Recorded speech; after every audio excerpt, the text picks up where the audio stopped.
तो शुरू करते हैं। सबसे पहले रेस्पिरेटरी सिस्टम करते हैं। तो जीसीपीएस कैसे करने हैं वैसे मैं क्वेश्चन और आंसर बता दूं या और किसी तरीके से करने हैं? आज रेस्पिरेशन और सीवीएस करते हैं ना। तो रेस्पिरेटरी वाले कितने हैं? होंगे 10 को तो होंगे। सीवीएस भी मतलब सीवीएस थोड़े से ज़्यादा करते हैं। घंटे में जितना हो जाएगा उतना कर लेंगे।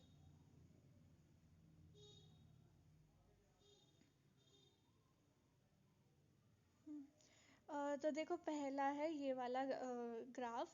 तो ये क्या है? चेन स्टोक्स ब्रीदिंग का, या ऐसे जो भी कहते हैं मैं इसे चेन स्टोक्स ब्रीदिंग कहती हूँ। इसमें क्या होता है कि सबसे पहले मतलब इसमें 2 रिपीटिंग पीरियड्स होते हैं। सबसे पहला होता है हाइपर वेंटिलेशन का या डीप ब्रीदिंग का, फिर वो डिक्रीज होता है जैसे इधर डिक्रीज हो रहा है। एंड फिर एक मिनट। हाँ, और फिर एक एपनिया का फेज आ जाता है जो कि एपनिया का फेज है। तो ये क्यों होता है? सबसे पहले चेन स्ट्रोक ब्रीदिंग तब होती है जब हमारी बॉडी में जो PCO2 है, PCO2 का लेवल बहुत ज़्यादा हो जाए। तो क्या होगा? PCO2 को लेवल को कम करने के लिए हाइपर वेंटिलेशन होगी। तो ये हाइपर वेंटिलेशन का पैटर्न है। उसके बाद क्या होगा कि ये बिल्कुल ही एपनिया, मतलब कि हाइपर वेंटिलेशन हो रही है तो CO2 ख़त्म हो गया। तो जब CO2 ख़त्म हो गया तो रेस्पिरेशन ही नहीं होगी। तो अगर रेस्पिरेशन ही नहीं हो रही तो एक एपनिया का फेज आ जाता है। अब जितनी देर रेस्पिरेशन नहीं हो रही उतनी देर हमारी बॉडी में CO2 और बढ़ जाता है। CO2 बढ़ जाएगा, फिर से हाइपर वेंटिलेशन होगी। हाइपर वेंटिलेशन होगी, CO2 ख़त्म हो जाएगा, फिर से एपनिया हो जाएगा। तो इसलिए इसे कहते हैं हम चेन स्टोक्स ब्रीदिंग। तो chain Stokes respiration is an abnormal pattern of breathing characterized by progressively deeper and sometimes faster breathing, followed by a gradual decrease that results in a temporary stop in breathing called an apnea. The pattern repeats with each cycle usually taking 30 seconds to 2 minutes. It is an oscillation of ventilation between apnea and hyperpnea. ठीक है, उसके बाद इसका mechanism क्या है जो मैंने अभी बताया कि पहले PCO2 ज़्यादा होता है तो इसे कम करने के लिए हाइपर वेंटिलेशन होती है। हाइपर वेंटिलेशन होगी तो PCO2 ज़ीरो हो जाता है। अगर CO2 ही नहीं है तो ब्रीदिंग क्या हो जाएगी? ज़ीरो, जिसे हम कहते हैं एपनिया। जितनी देर एपनिया रहता है उतनी देर में CO2 और बढ़ जाती है, फिर से हाइपर वेंटिलेशन होती है। तो ये तो mechanism. So name another type of periodic breathing. एक होती है हमारी स्लीप एपनिया, जो कि सोते समय बीच में एक फेज आता है एपनिया का। एंड दूसरी होती है बायर्ट्स ब्रीदिंग, BIOT, बायर्ट्स ब्रीदिंग। बायर्ट्स ब्रीदिंग में भी सेम होता है। उसमें डिफरेंस क्या होता है कि इसमें जैसे हाइपर वेंटिलेशन खुद ही ज़ीरो हो रही है ना कॉन्टीन्यूसली, उसमें ऐसा नहीं होता। उसमें पूरी हाइपर वेंटिलेशन होती है और फिर एपनिया आता है, और दोनों के बीच की जो ड्यूरेशन होती है वो कांस्टेंट रहती है। इसमें कांस्टेंट नहीं होती। ठीक है,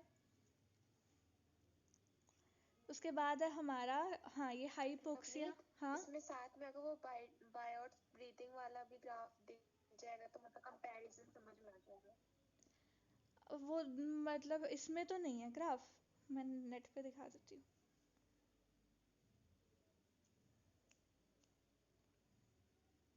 तो कंपैरिजन समझ में आ जाएगा ना फिर इससे।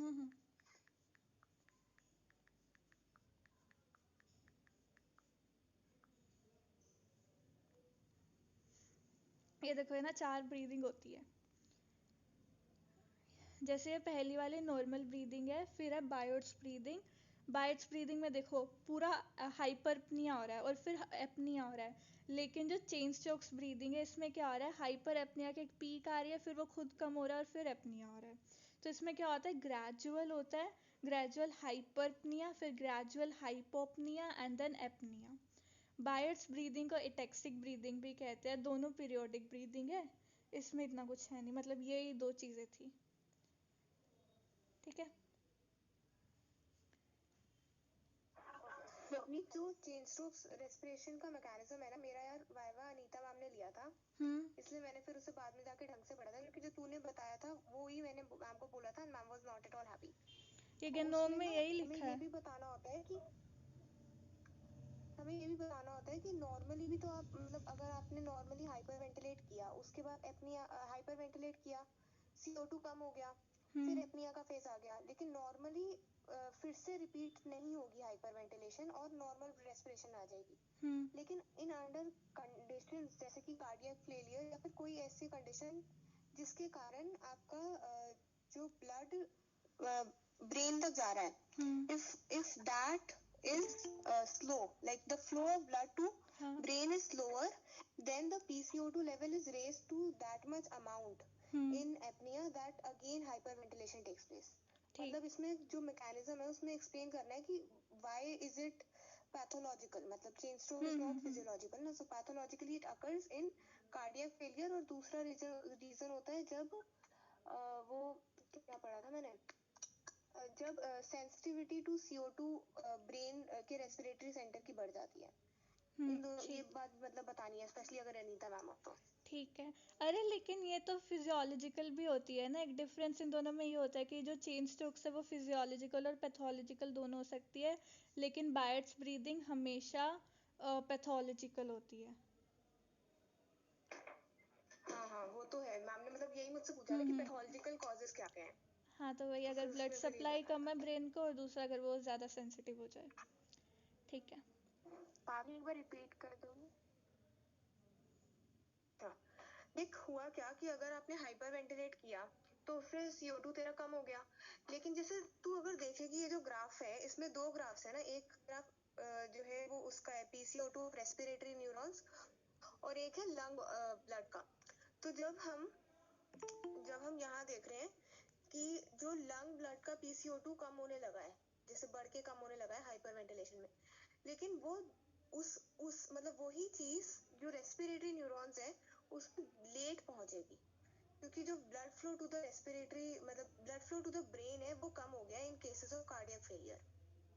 इसीलिए जो ग्राफ है वो एक दूसरे को सुपर इम्पोज नहीं कर रहे, बट एक के बाद एक है, समझ रहे हो? तो फिर इसीलिए जैसे जब फिर एपनिया आया उसके बाद, क्योंकि CO2 जो है कम हो गया था, तो जब अब यहाँ पे PCO2 रेज होगा तो वो बहुत ज्यादा रेज होगा, तब जा मतलब जब वो बहुत ज्यादा रेज हो चुका होगा तब जाके ब्लड ब्रेन तक पहुंचेगा, और फिर ब्रेन को लगेगा ये तो बहुत ज्यादा रेज हो गया है तो मेरे को फिर से हाइपर वेंटिलेट करना पड़ेगा, तो नॉर्मल ब्रीदिंग नहीं आएगी और फिर से हाइपर वेंटिलेट हो जाएगा।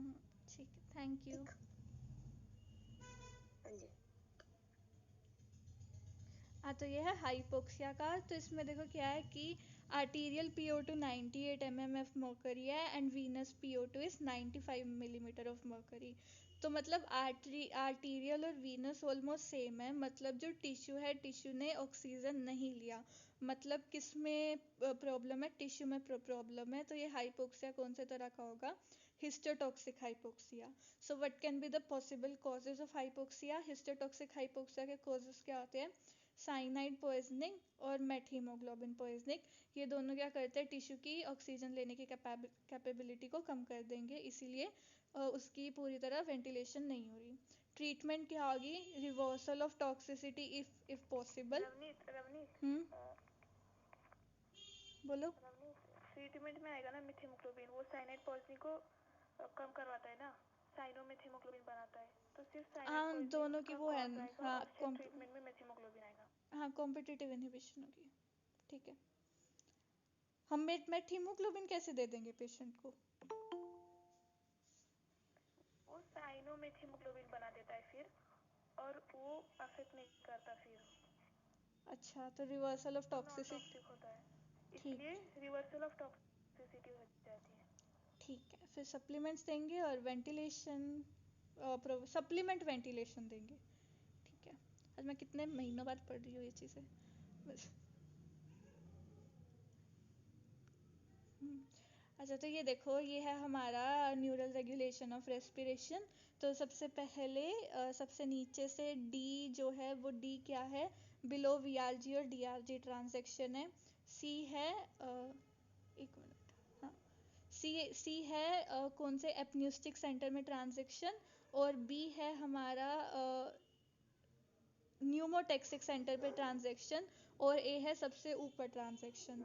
तो अगर ए पे ट्रांजैक्शन है तो नॉर्मल ब्रीदिंग होगी क्योंकि सारे न्यूरल रेगुलेशन सेफ है, और अगर डी पे ट्रांजैक्शन है तो ब्रीदिंग बिल्कुल कट हो जाएगी क्योंकि सारे न्यूरल रेगुलेशन ख़त्म हो गए।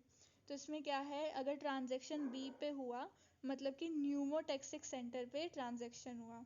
सो न्यूमोटैक्सिक सेंटर का काम क्या होता है, इनहिबिशन करना। तो अगर इनहिबिशन नहीं हो रहा तो जो रेस्पिरेशन है वो बढ़ जाएगी, उसकी डेप्थ बढ़ जाएगी। तो अगर वेगस इंटैक्ट है तो वेगस 50% इनहिबिशन करेगी। अगर 50% इनहिबिशन न्यूमोटैक्सिक कर रहा था तो 50% इनहिबिशन वेगस करेगी। तो अगर वेगस इंटैक्ट है तो रेस्पिरेशन स्लो हो जाएगी और टाइडल वॉल्यूम इंक्रीज हो जाएगी। अगर हमने वेगस को भी काट दिया तो depth of inspiration will increase. तो इंस्पिरेशन के स्मॉल इंस्पिरेटरी स्पाज्म होने लग जाएंगे which are called as apneusis. And उसके बाद एक्सपिरेशन होगी। अब एक्सपिरेशन क्यों हुई जब कुछ इनहिबिशन रोल ही नहीं है, ये होती है ड्यू टू जो इंस्पिरेटरी मसल्स है उनकी फटीग के कारण। उसके बाद है what does NPBL stand for. So NPBL क्या होता है, nucleus parabrachialis which is pneumotaxic centre. It's function is to inhibit respiration. So D पे हमने क्या किया था, डी पे क्योंकि सारे न्यूरल कनेक्शंस कट हो गए इसीलिए रेस्पिरेशन ख़त्म होगी। लेकिन सी वाले पे सिर्फ पोन्स वाले ख़त्म हुए और उनका काम था रेगुलेट करना। लेकिन ब्रीदिंग स्टार्ट कौन करता है, VRG DRG।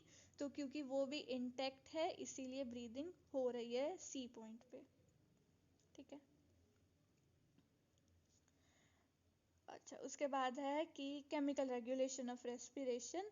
So name the chemical stimuli to which carotid and aortic bodies are most sensitive. वो होता है PO2 and H+ concentration.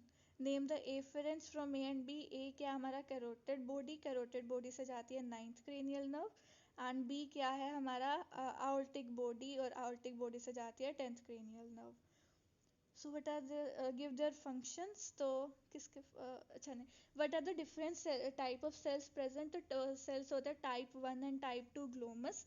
Glomus cells क्या होते हैं, granule containing catecholamines which are released in hypoxia. तो ग्लोमस सेल्स में क्या होता है, granules containing catecholamines released in hypoxia.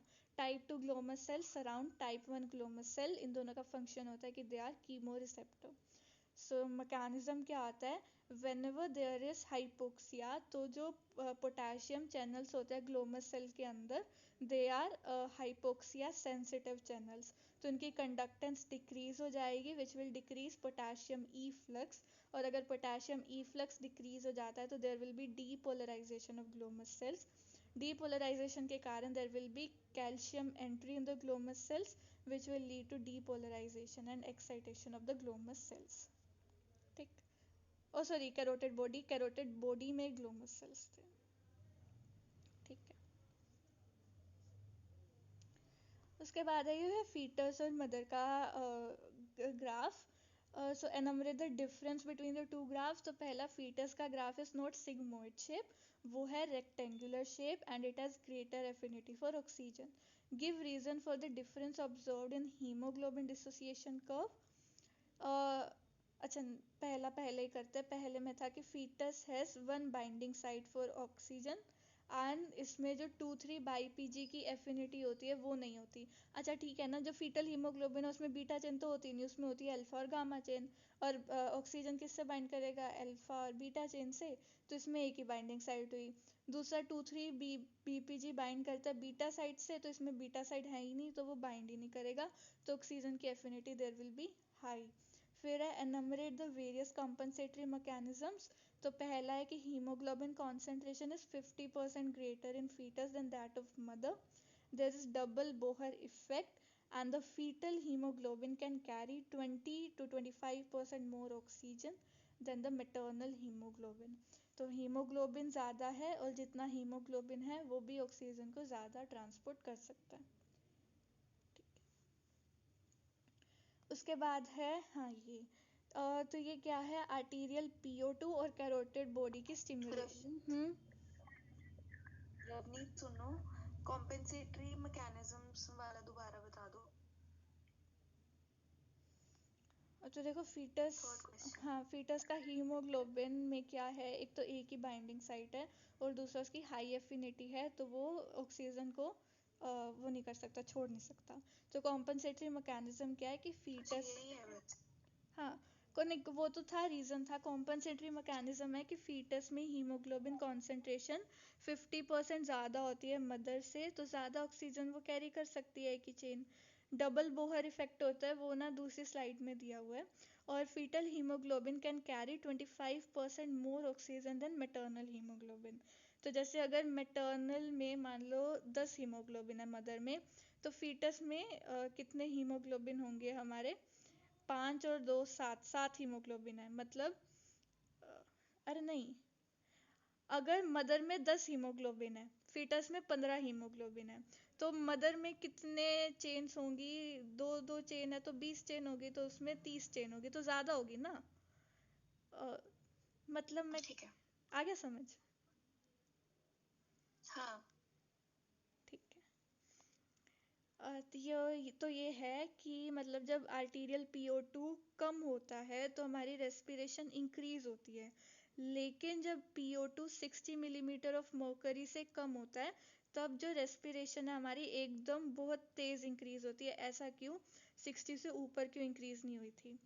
क्योंकि क्या है देखो, एक तो हीमोग्लोबिन होता है, और हीमोग्लोबिन जब ऑक्सीजन से बाइंड कर गया तो वो बनाता है ऑक्सी हीमोग्लोबिन HbO2।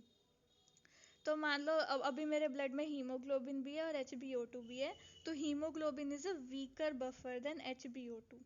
तो अगर ऑक्सीजन का लेवल कम हो रहा है तो क्या होगा, HbO2 का लेवल कम होगा और फ्री हीमोग्लोबिन बढ़ेगा।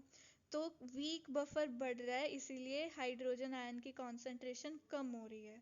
सो H+ की decrease will inhibit the respiration. So इसलिए to produce a greater response this decrease has to be large enough to overcome the effect of H+ ions. उसके बाद है what is the effect of increase in carotid body nerve impulse on pulmonary ventilation. तो अगर उनका nerve impulse बढ़ रहा है carotid body का, तो क्या होगा, pulmonary ventilation will increase. So what is the effect of anaemic hypoxia on carotid nerve impulse, there is no effect. क्यों?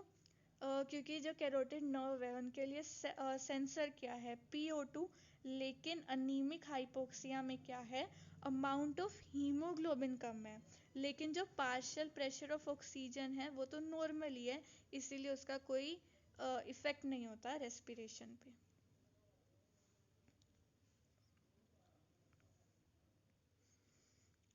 दूसरा देखो यही है वो कि ये भी हमारा पीरियोडिक ब्रीदिंग है। So explain the changes in the breathing and the composition of alveolar air. तो इसमें भी हमें यही बताना है कि मतलब जो नीचे वाला ग्राफ है उसमें यही दिखा है कि हाइपर वेंटिलेशन है और फिर एपनिया है, और फिर हाइपर वेंटिलेशन है फिर एपनिया है। तो चेंजेस का वही है जो पहले हो चुका, क्यों होता है मैकेनिज्म। पैटर्न ऑफ ब्रीदिंग को क्या कहते हैं, periodic breathing.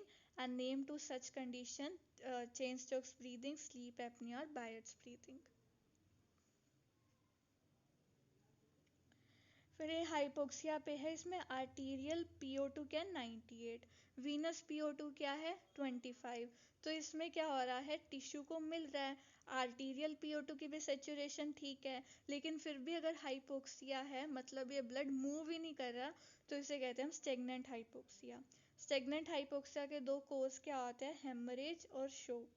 So would you like to start oxygen therapy for this patient? अच्छा, इसके 3 कोज है, हेमरेजिक, शोक और thromboembolism. So would you like to start oxygen therapy for this patient? तो इसमें हम ऑक्सीजन थेरेपी नहीं कर सकते क्योंकि इसमें पार्शियल प्रेशर ऑफ ऑक्सीजन तो पहले से ही ठीक है। ऑक्सीजन थेरेपी करने से कोई फ़ायदा नहीं होगा क्योंकि यहाँ पे ब्लड मूव ही नहीं कर रहा ठीक तरह। फिर हमारे central chemo receptor, so where are central chemo receptor लोग, उनके पॉसिबल रीजंस क्या है स्टैग्नेंट हाइपोक्सिया के? क्या पॉसिबल कॉजेस, पहला हेमरेजिक शोक और दूसरा हाँ थ्रोम्बो एम्बोलिज्म। हेमरेजिक शोक मतलब वही हेमरेज हो गया, थ्रोम्बो एम्बोलिज्म होता है जो वो होता है हमारा क्लोट अगर कहीं पे जाके फंस जाए तो ब्लड मूव नहीं कर पाएगा।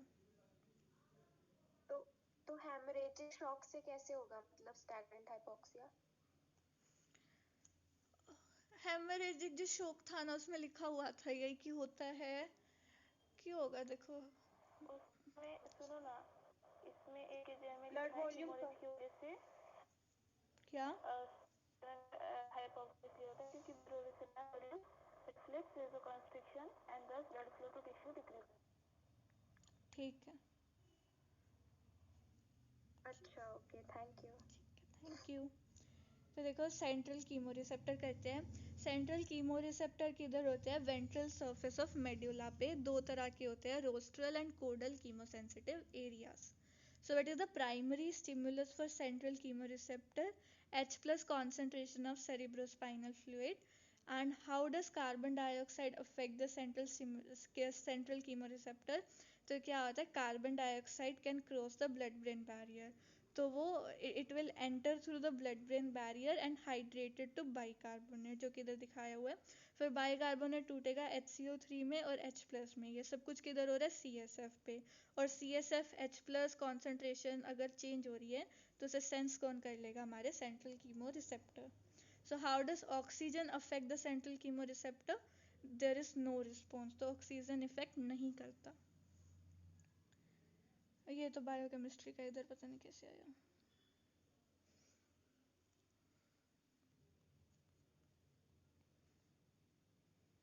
उसके बाद बाकी है इसमें.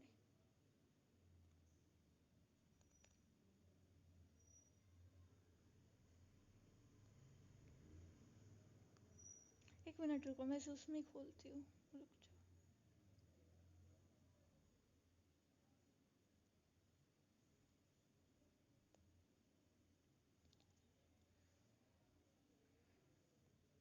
दो मिनट रुकना ज़रा.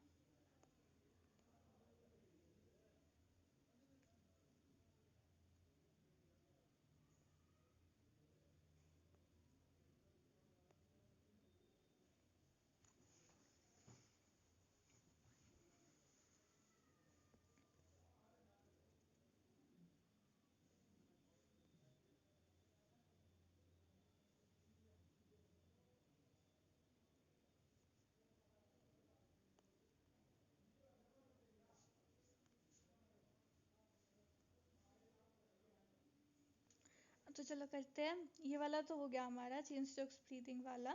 तो इसमें जो आंसर बताया था क्लास में वो है कि पीरियोडिक ब्रीदिंग क्या होता है? Person breathes deeply for a short interval and then breathes lightly or not at all for an additional interval with the cycle repeating itself over and over again. Periodic breathing is characterized by alternate periods of respiratory activity in apnea. So two types are chain strokes and Byers breathing.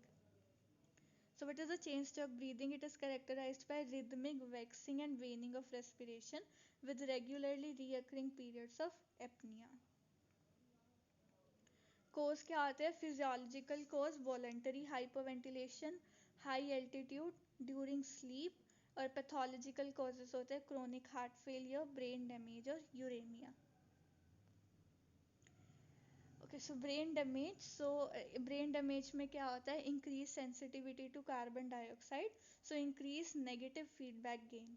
Increase response is due to disruption of neural pathway that normally inhibit respiration. In such individuals, carbon dioxide will cause relative hyperventilation, thus lowering the arterial PO2. So during the resultant apnea, arterial PO2 rises and respiratory mechanisms respond to carbon dioxide. Breathing ceases and the cycle repeat. ठीक है. तो इसमें क्या है कि जब brain damage होता है तो जो सेंसिटिविटी टू कार्बन डाइऑक्साइड है वो इंक्रीज हो जाती है. फिर क्रोनिक हार्ट फेलियर में क्या होता है? जब भी लेफ्ट हार्ट फेलियर होगा there will be pulmonary congestion which will stimulate the pulmonary stretch receptor. This will heighten the sensitivity of peripheral chemoreceptor to carbon dioxide through the vagal efferents. फिर क्या होगी? hyperventilation which will lower the PCO2 of the pulmonary blood. A long delay occurs through the transport of blood from lung to brain. When this blood reaches the brain, the low PCO2 inhibit the respiratory area, producing apnea which will increase PCO2 and hypoxia. तो क्या हुआ? जब हमारा left heart काम नहीं कर रहा तो क्या होगा? Pulmonary congestion. तो पल्मोनरी कंजेशन से पल्मोनरी स्ट्रेच रिसेप्टर स्टिमुलेट होंगे. स्ट्रेच रिसेप्टर क्या करेंगे? वेगस के थ्रू पेरिफेरल कीमो रिसेप्टर को स्टिमुलेट करेंगे जो कि हाइपरवेंटिलेशन करवाएंगे. हाइपरवेंटिलेशन होगी तो पल्मोनरी ब्लड का PCO2 कम हो जाएगा. अगर उसका PCO2 कम हो जाएगा तो क्या होगा, जो लंग से ब्रेन में ब्लड जा रहा था उसमें डीले आ जाएगा।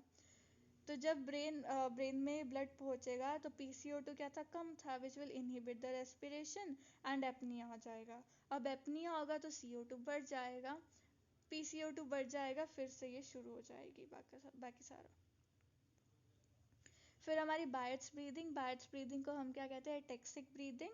It shows alternate period of respiratory activity and apnoea.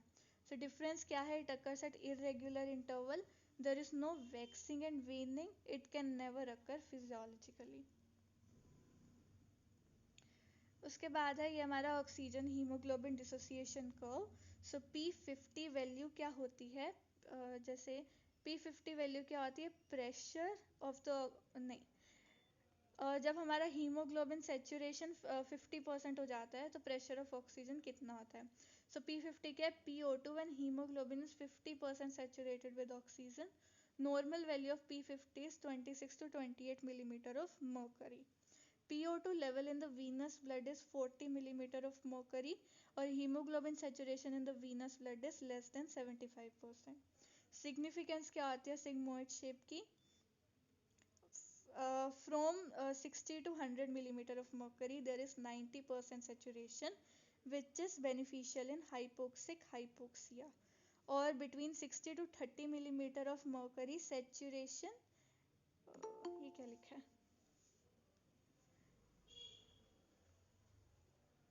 between 60 Steeping. to 30 saturation is steeping during acclimatization। अच्छा, तो जब भी acclimatization होती है तो saturation steeping का मतलब क्या है,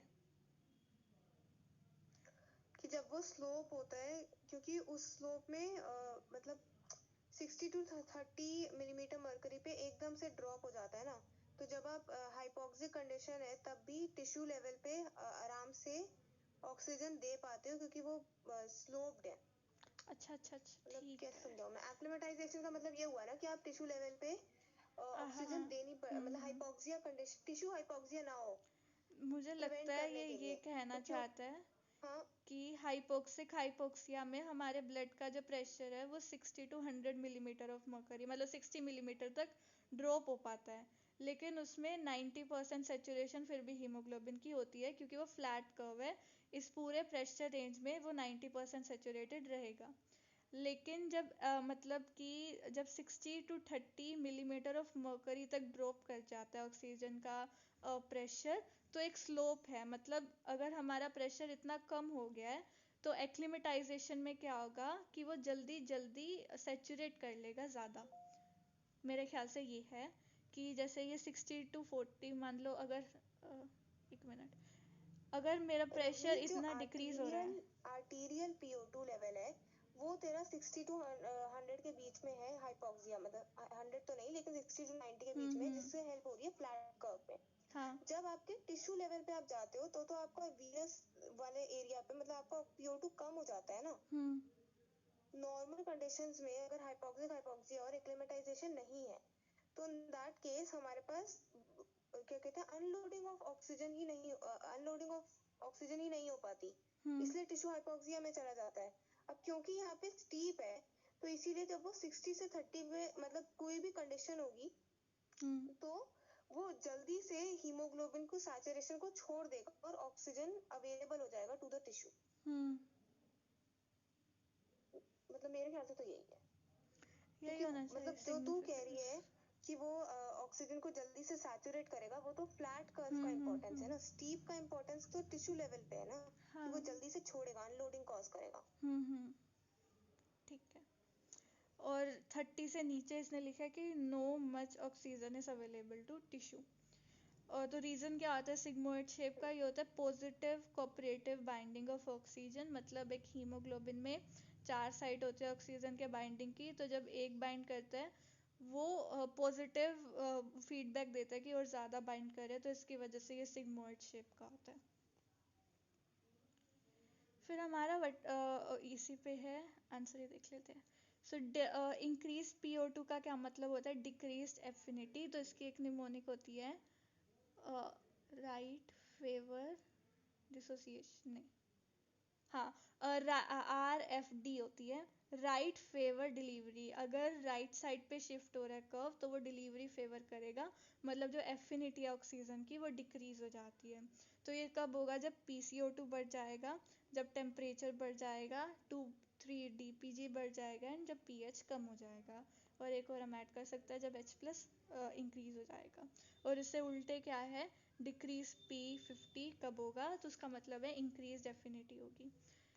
और दूसरा इसमें क्या था? So what is the impact of left shift and right shift on the oxygen delivery to the tissue and oxygen uptake in the lungs? So oxygen delivery to the tissue तो वही हो गया कि राइट में it will favour, and oxygen uptake in lungs इसका क्या होगा? दिया तो है नहीं आंसर। पता है किसी को आंसर?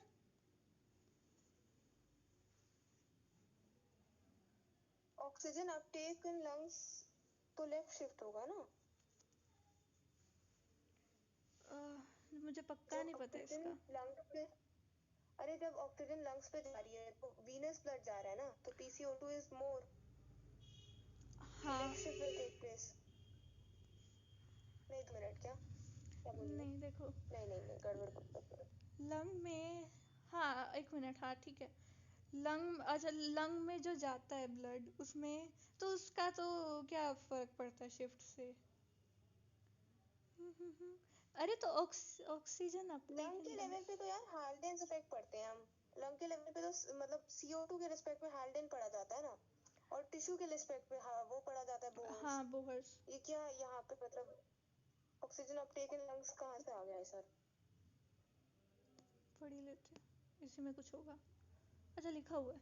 बोहर्स इफेक्ट क्या होता है कि effect of carbon dioxide on oxygen haemoglobin dissociation curve. So at lungs, movement of carbon dioxide from blood to alveoli will decrease blood CO2 and H+, which will shift the curve to left side and increase oxygen affinity to hemoglobin, allowing more oxygen transport to the tissue.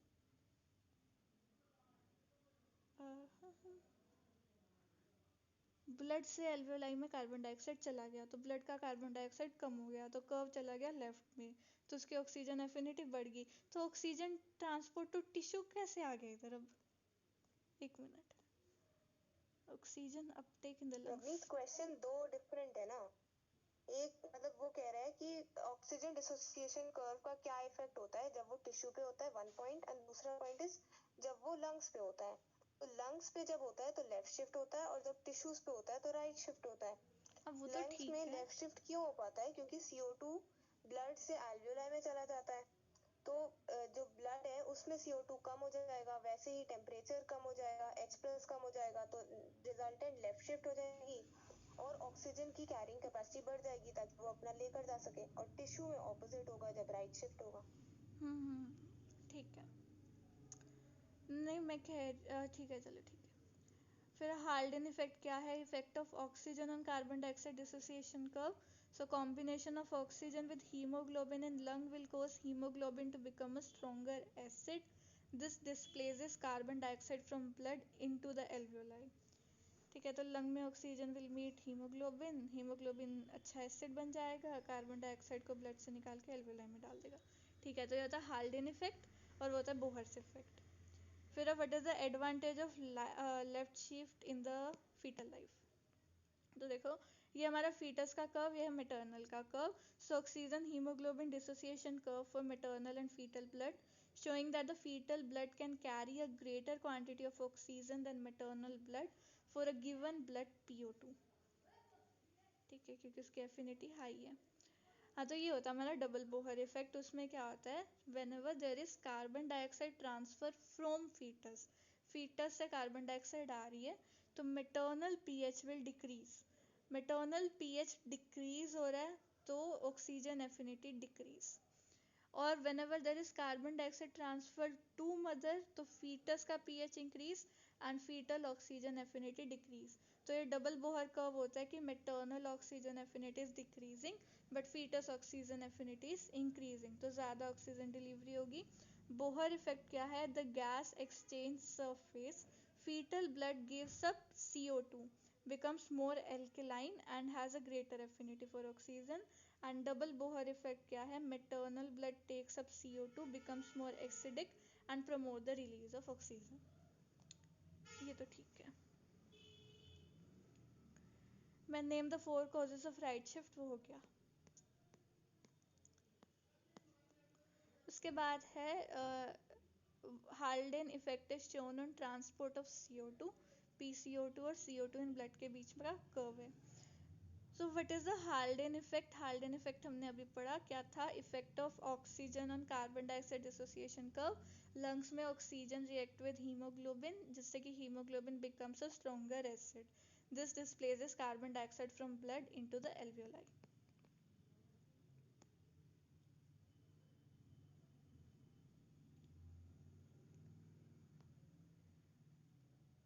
So Halden effect approximately doubles the amount of carbon dioxide released from blood in the lungs and doubles the pickup from the tissue.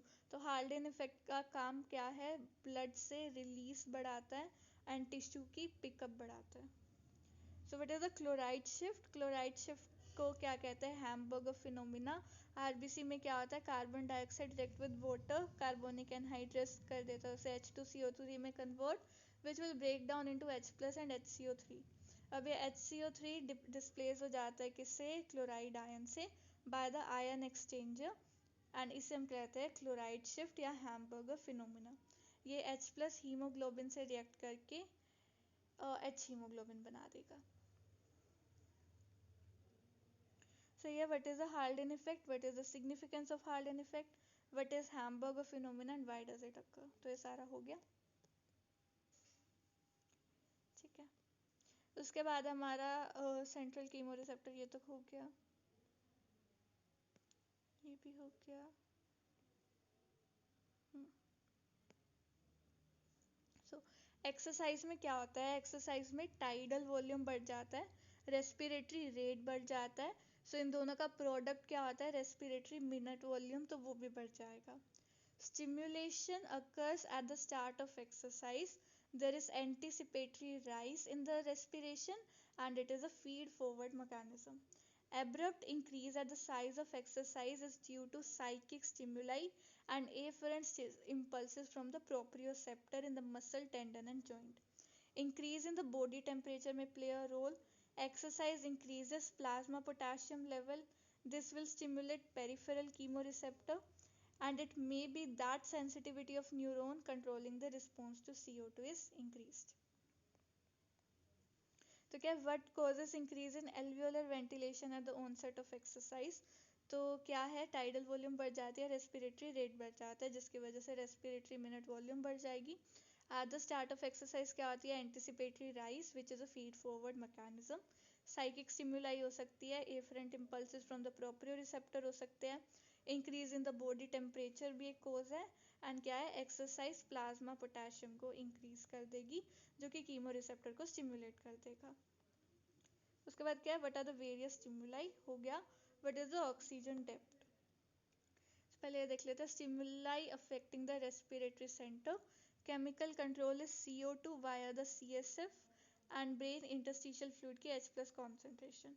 Via carotid and aortic body क्या है? O2 and H plus. Non chemical control vagal afferents, afferents from pons, hypothalamus limbic system, afferents from proprioceptors and afferents from baroreceptors. During exercise क्या होगा? proprioceptive impulse जाएंगे from muscle and joint which will increase arterial CO2 and H plus. After the exercise क्या होगा? oxygen depth. Oxygen depth is due to consuming extra oxygen. At the start of intense exercise stored oxygen is utilized. और anaerobic metabolism होगा. Total oxygen depth कितना है? 11 litre पर minute. दो तरह का है, लैक्टेसिड. अच्छा, ए लैक्टेसिड oxygen depth to replenish oxygen store and लैक्टेसिड oxygen depth to clear the lactic acid. इतना ही था ना? हाँ. उसके बाद हमारा ventilation perfusion curve. So what is the ventilation perfusion ratio? Ventilation क्या होती है? Amount of air entering the alveoli, हाँ, और perfusion amount of blood entering the alveoli. तो उन दोनों का रेशियो क्या है इसी का? तो perfusion is the pulmonary blood flow and VP ratio is ratio of ventilation to the blood flow. VP ratio for whole lung is 0.8. It is defined as total alveolar ventilation divided by the cardiac output or pulmonary blood flow, which is 4 by 5, 0.8. What are the various zones? तो 3 zone होते हैं depending on the pressure of artery, arteriole and vein. किधर है those? हाँ. So 3 possible zones. Zone 1 is hypothetical. सारी hypothetical है. At the apex, alveolar pressure is greater than arterial pressure, which is greater than venous pressure.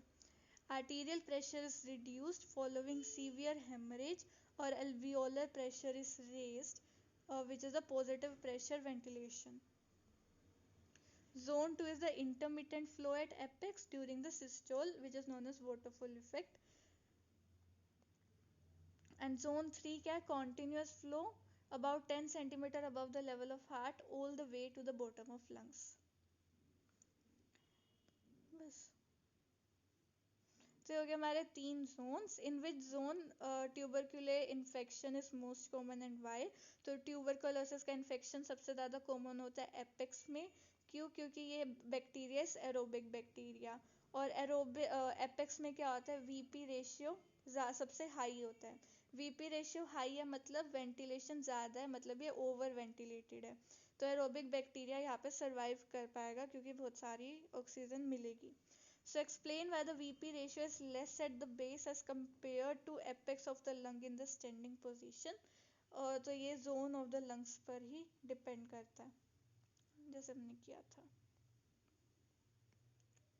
Zone का बताना, क्योंकि जो pressure है वो ज़्यादा होता है आर्टरीज में एंड एल्वियोलाई में उससे कम होता है. फिर pressure changes during the tidal breathing. So define the following. सबसे पहले ट्रांसपल्मोनरी प्रेशर. ट्रांसपल्मोनरी प्रेशर क्या होता है? एल्वियोलाई के पहले हम पढ़ेंगे, बी और सी पढ़ते हैं फिर ट्रांसपल्मोनरी. इंट्रा प्लूरल प्रेशर क्या होता है? 2 प्लूरा होती है, विसरल प्लूरा और पेराइटल प्लूरा. विसरल प्लूरा की टेंडेंसी क्या होती है? लंग को इन्वर्ट पुल करना, और पेराइटल प्लूरा की टेंडेंसी क्या होती है? चेस्ट वॉल को एक्सपेंड करना. तो इन दोनों की वजह से जो अंदर प्रेशर, नेगेटिव प्रेशर क्रिएट होता है उसे कहते हैं intra plural pressure. Alveolar pressure क्या है? Pressure inside the alveoli. और ट्रांसपल्मोनरी प्रेशर क्या है? इन दोनों का डिफरेंस.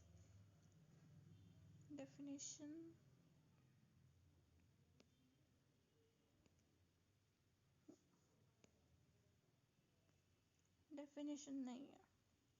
अगला क्वेश्चन है, why are pleural pressure and the alveolar pressure changing during the inspiration and the expiration.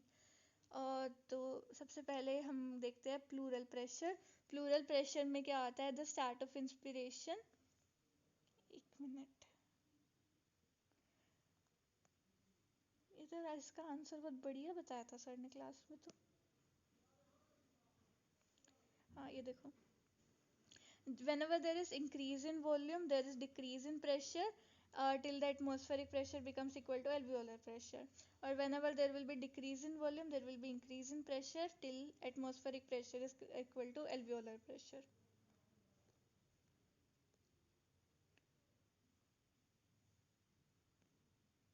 इसमें वो नहीं है, मैं वो बताऊंगी. फ्लो चार्ट दिया था सर ने क्लास में. चल पहले ये करते हैं कि a person living in plane ascend to an altitude of 4 kilometer and perform exertion. The following day he has severe headache, disorientation, sleep disturbance, persistent coughing with pink and frothy sputum and dyspnea. A diagnosis of acute mountain sickness is made. So what is the most likely cause?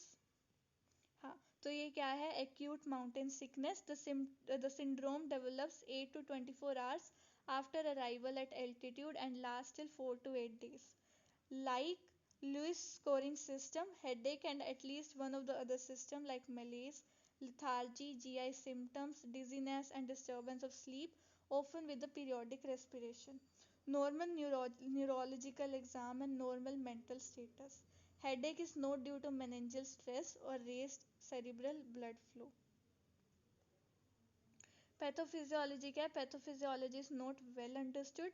The essential factor responsible is hypoxemia. Hypoxia mediated release of neuromodulator may sensitize the pain nerve endings in the brain which result in headache. Hypobaria through a variety of mechanisms such as increased fluid retention may contribute to the genesis of acute mountain sickness. So whenever there is hypoxia, arterial की dilation होगी, blood flow increase होगा into the cerebral capillaries, cerebral capillary pressure will increase, fluid will leak out into the cerebral tissue causing cerebral edema. Tight fit hypothesis suggests individual with higher ratio of CSF to blood volume have a greater ability to compensate for the cerebral edema by displacing CSF from the intracranial component and are protected against the development of haze compared to the individual with lower ratio. Haze क्या होती है? High altitude cerebral edema. So इसकी pathophysiology क्या होती है? At high altitude, exaggerated and uneven hypoxic pulmonary vasoconstriction occur, which is aided by reduced endogenous production of vasodilators, जिसकी वजह से HAPE होगा. As a result, region of the pulmonary vasculature where vasoconstriction does not occur experience both increased pressure and increased blood flow, leading to the capillary stress failure and leakage of fluid and protein from the vascular spaces to the interstitial and the alveolar spaces. तो इसे हम क्या कहेंगे? HAPE, high alveolar pulmonary edema. तो ये वही है कि alveolar hypoxia हो गया, ब्रेन में वेजोडाइलेशन होगी, सेरिब्रल ब्लड फ्लो बढ़ जाएगा, सेरिब्रल ब्लड वॉल्यूम बढ़ जाएगी, autoregulation will be impaired, over perfusion होगी जिसकी वजह से elevated capillary pressure and it will cause HACE, high altitude cerebral oedema. Lung में क्या होगा? Hypoxic pulmonary vasoconstriction which is patchy, it will increase the capillary pressure, damage to the capillary wall, capillary leak होगा जिसकी वजह से there will be HAPE. And this both are also caused by exposed basement membrane. वही चीज़ें हैं. Pulmonary hypoxia से pulmonary vasoconstriction, blood flow is diverted through non-alveolar pulmonary vessel, which will lead to poor oxygenation of blood, क्योंकि alveoli में वो आ ही नहीं रहा, blood नहीं आ रहा. Hypoxia induced systemic vasodilation will lead to hypotension. Hypoxic hypoxia क्या करता है? स्टिमुलेट्स द पेरिफेरल कीमोरिसेप्टर जिसकी वजह से हाइपरवेंटिलेशन होगी, CO2 वॉश आउट होगा which will lead to alkalosis. This will inhibit the ventilation known as braking effect. Kidney compensate करेगी by increasing the bicarbonate excretion and conserving the H+ ions. H+ ion conserve हो रहा है तो blood और CSF will become slightly acidic which will stimulate the ventilation again. ठीक है. So increase pulmonary ventilation में क्या होता है? इसमें देखो कुछ नहीं है बेकार. मैं क्या कह रही हूँ, बाकी ना हम कल करते हैं CVS वाले. कल मैं आंसर लिख के आऊँगी, पढ़ के आऊँगी, फिर अच्छी तरह समझ आएगा. बाकी ये वाला करते हैं, आखिरी वाला, कि एक डाइवर है at the depth of 60 metre.